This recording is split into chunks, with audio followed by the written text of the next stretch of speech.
Hi friends, welcome to our channel.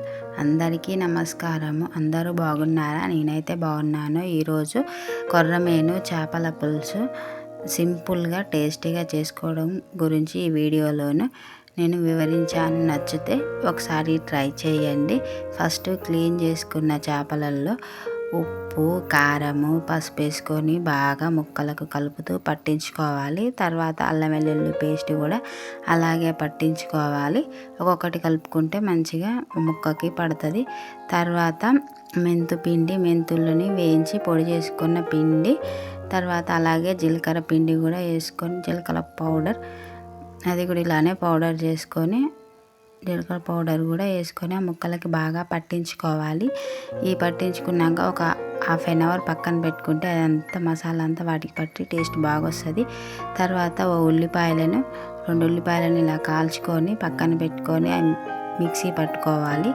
తర్వాత ఒక ప్యాన్లో ఆయిల్ పోసుకొని ఆయిల్ హీట్ అయ్యాక ఎండుమిర్చి, జీలకర్ర, పచ్చిమిర్చి, మనం పేస్ట్ చేసుకున్న ఈ ఉల్లిపాయల పేస్ట్ కూడా వేసుకొని కొద్దిసేపు ఫ్రై చేసుకోవాలి. తర్వాత పసుపు కొంచెం వేసుకొని మనం ఈ చేప ముక్కల్ని ఇలా వేసుకొని కొంచెం కలుపుతూ ఉండాలి. ఇలా కలుపుకుంటే ముక్క ఇరగకుండా మంచిగా ఉంటుంది. తర్వాత కొంచెం చింతపండు రసం కూడా పోసుకొని ఇవి కొద్దిసేపు లో ఫ్లేమ్లో, కొద్దిసేపు హై ఫ్లేమ్లో మంచిగా ఉడకనివ్వాలి. తర్వాత ఇలా చూపించిన విధంగా ముక్కని కలుపుకోవాలి.